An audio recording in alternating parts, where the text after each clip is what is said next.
Hello बच्चों, so let's read this question. It says complete the following table using concept of VBT. All right. So in this first column given to us that complex that is coordination number 6 and formula of the complex is MnCl6 3 negative.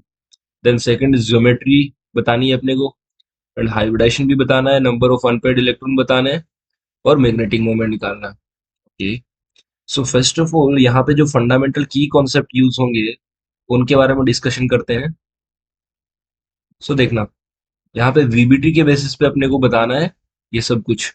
तो एक चीज देखना, VPT जो है वो यहाँ पे हम लोग जैसे ही मेटल का इलेक्ट्रॉनिक कॉन्फ़िगरेशन निकालेंगे, सो यहाँ पे मेटल की ऑक्सीडेशन स्टेट लिखेंगे.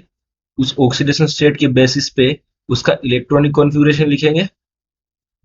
जैसे ही इतना काम करेंगे, इलेक्ट्रॉनिक कॉन्फ़िगरेशन इतना काम करेंगे तो हमें एकदम चमकने लग जाएगा कि उसका ज्योमेट्री क्या होगा, हाइब्रिडेशन क्या होगा और नंबर ऑफ अनपेयर्ड इलेक्ट्रॉन. क्योंकि इलेक्ट्रॉनिक कॉन्फ़िगरेशन निकालने से नंबर ऑफ अनपेयर्ड इलेक्ट्रॉन पता चल जाएगा, वहां से मैग्नेटिक मोमेंट भी पता चल जाएगा और वहां से कौन से ऑर्बिटल वैकेंट है और कौन से हाइब्रिडेशन में पार्टिसिपेट करेंगे और ज्योमेट्री क्या होगी हमारे पास, वो सब पता चल जाएगा. सो देखो, यहाँ पे हमें पता नहीं है मेटल का ऑक्सीडेशन स्टेट क्या है, तो एज्यूम कर लेते हैं. एक क्लोरीन जो है लिगेंड अपने पास, उस पर -1 चार्ज होता है, जो 6 क्लोरीन की वजह से -6 इज इक्वल टू -3. ऊपर ये वाला जो कॉम्प्लेक्स के ऊपर चार्ज है ये -3. सो अक्स का वैल्यू यहाँ से आ जाएगा +3. अब अक्स का वैल्यू +3 मतलब ऑक्सीडेशन स्टेट मेटल की होगी +3. तो यहाँ पे जो मेटल है हमारे पास वो मैंगनीज था.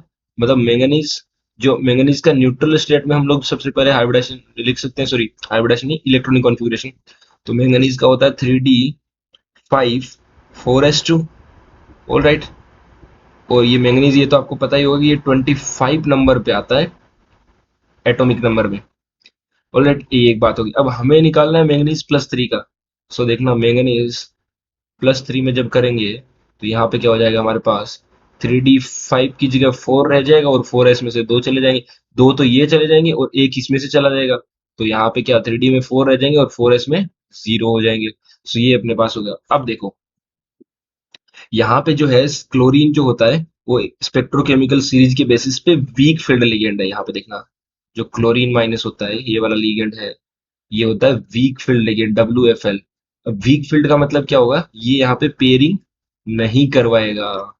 सो पेयरिंग यहाँ पे होगी नहीं, पेयरिंग नहीं होगी बिल्कुल भी. एक बात ये हमें पता होनी चाहिए. अब देखो, डी ऑर्बिटल में, सॉरी डी सब सेल में 5 ऑर्बिटल होते हैं, तो 5 ऑर्बिटल बना लीजिए पहले. 1 2 3, और ये 4 और ये 5.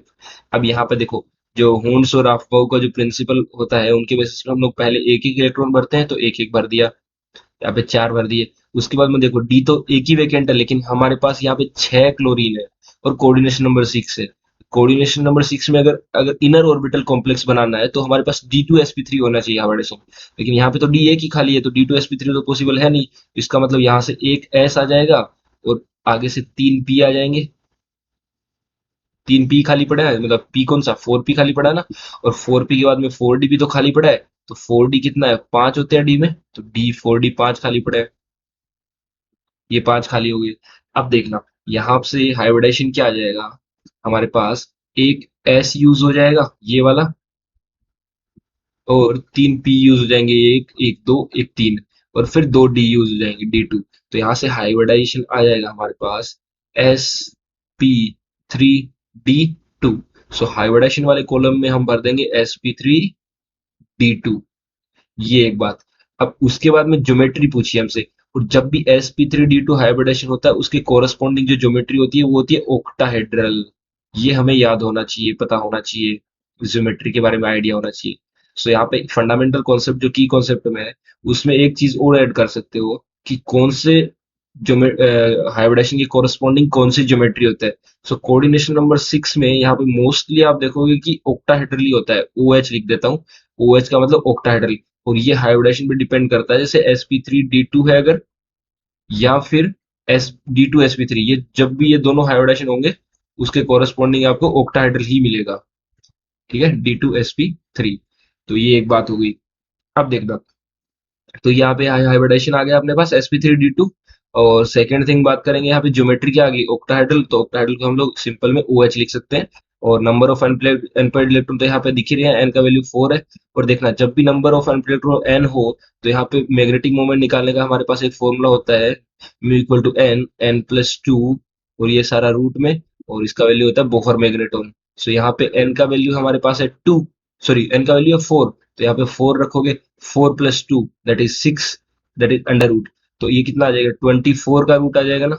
सो म्यू का वैल्यू आ जाएगा अंडर रूट 24, और इसका यूनिट हमारे को पता है बोहर मैग्नेटोन होता है। सो यहाँ पे म्यू वाली कॉलम में क्या भर देंगे, यहाँ पे मैग्नेटिक मोमेंट होता है, म्यू से डिनोट करते हैं इसको, और ये आ जाएगा अंडर रूट 24, और इसकी यूनिट हो जाएगी बोहर मैग्नेटोन।